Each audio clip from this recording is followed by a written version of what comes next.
आदाब नमस्कार, मैं हूं फराज जैदी। आप देख रहे हैं द लीडर हिंदी का national bulletin.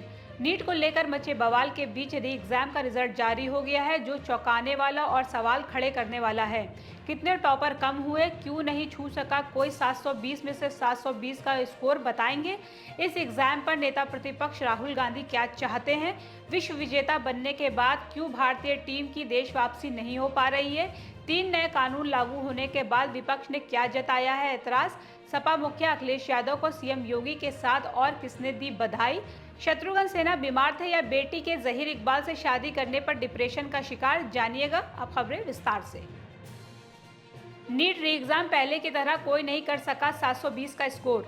National testing agency NTA ने नीट री एग्जाम का रिजल्ट जारी कर दिया है। रिजल्ट के साथ ही नई मेरिट लिस्ट भी सामने आ गई है। इसमें टॉपर की संख्या घट गई है। पुरानी लिस्ट में जहां 67 कैंडिडेट्स को ऑल इंडिया रैंक 1 मिली थी, वहीं अब ये संख्या घटकर 61 हो गई है। री एग्जाम ग्रेस मार्क्स पाने वाले 1563 कैंडिडेट्स के लिए हुआ था।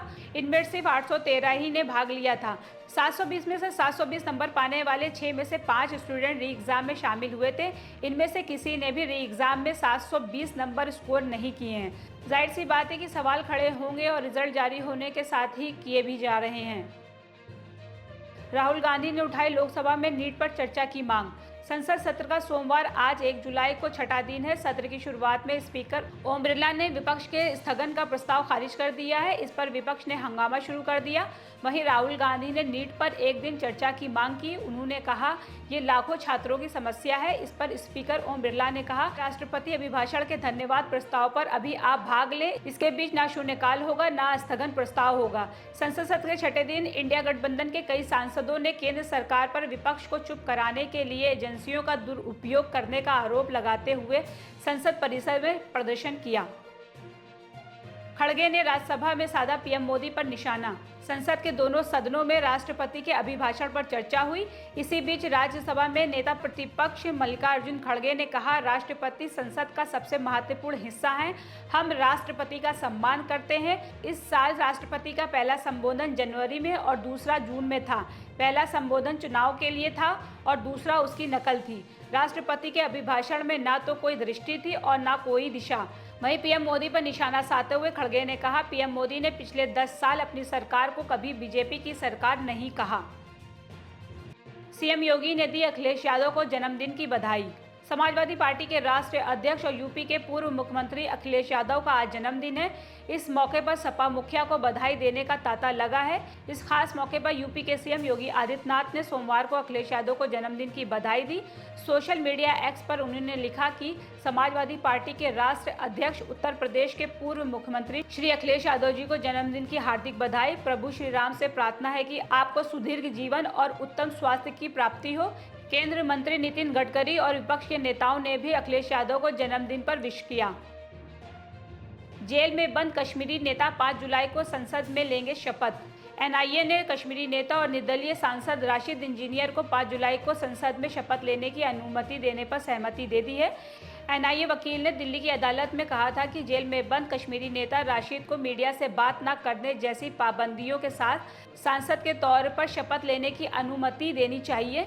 बता दें, राशिद ने पटियाला हाउस कोर्ट में याचिका लगाकर सांसद के रूप में शपथ लेने के लिए अंतरिम जमानत या पैरोल की मांग की है।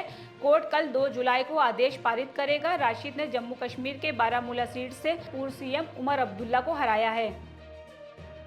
आज से 3 नए क्रिमिनल कानून लागू, बरेली में दी जानकारी। आज यानी 1 जुलाई से देश भर में 3 नए क्रिमिनल कानून भारतीय न्याय संहिता, भारतीय नागरिक सुरक्षा संहिता और भारतीय साक्ष्य अधिनियम लागू हो गए हैं। अब मर्डर करने पे धारा 302 नहीं 101 लगेगी। धोखाधड़ी के लिए फेमस धारा 420 अब 318 हो गई है।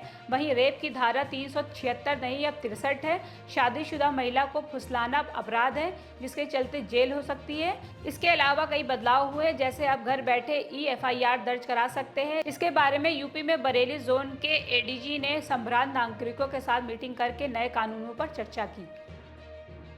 कांग्रेस ने जताया नए अपराध कानूनों पर तीखा विरोध। देश में लागू नए कानूनों पर सियासत जारी हो गई है। विपक्ष ने इन कानूनों का विरोध किया है। कांग्रेस ने कहा है कि इंडिया गठबंधन देश में बुलडोजर न्याय को नहीं चलने देगा। कांग्रेस सांसद मनीष तिवारी ने भारतीय न्याय संहिता के तीनों कानूनों को तुरंत रोकने की मांग की है। वहीं कांग्रेस सांसद किशोरी लाल शर्मा ने कहा है कि इन कानूनों को लेकर सरकार ने विपक्ष को विश्वास में नहीं लिया है और एक तरफा निर्णय लिया है, इसलिए कानूनों को लेकर सवाल उठ रहे हैं। टीम इंडिया बेरिल तूफान में फंसी, एयरपोर्ट पर ऑपरेशन बंद। T20 वर्ल्ड कप 2024 की चैंपियन टीम इंडिया बेरिल तूफान की वजह से बारबाडोस में ही फंसी हुई है। टीम को भारत आने के लिए सोमवार न्यूयॉर्क के लिए उड़ान भरनी थी, लेकिन खराब मौसम की वजह से टीम के शेड्यूल पर असर पड़ा है। तूफानी हवाएं 210 किलोमीटर प्रति घंटे की रफ्तार से चल रही हैं, जिसकी वजह से एयरपोर्ट पर अभी ऑपरेशन रुके हुए हैं। एयरपोर्ट को एक दिन के लिए बंद भी करना पड़ सकता है। 25 राज्यों में आज बारिश का रेड अलर्ट। भारतीय मौसम विभाग ने देश के 25 राज्यों में आज और अगले 5 दिन बारिश का रेड अलर्ट जारी किया है।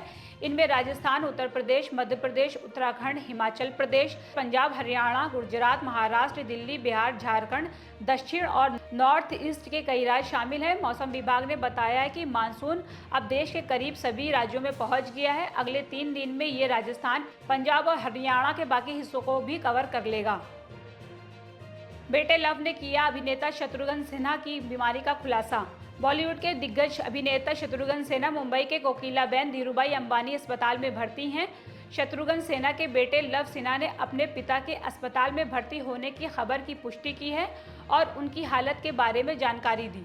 लव ने बताया कि उनके पिता को कुछ दिनों से वायरल फीवर और कमजोरी थी, इसलिए उन्हें अस्पताल में भर्ती कराया गया है। वहीं खबर मिल रही थी कि सोनाक्षी की ज़हीर इकबाल के साथ 23 जून को शादी थी। इसके 2 दिन बाद ही शत्रुघ्न सिन्हा अपने घर के डाइनिंग रूम में गिर गए थे।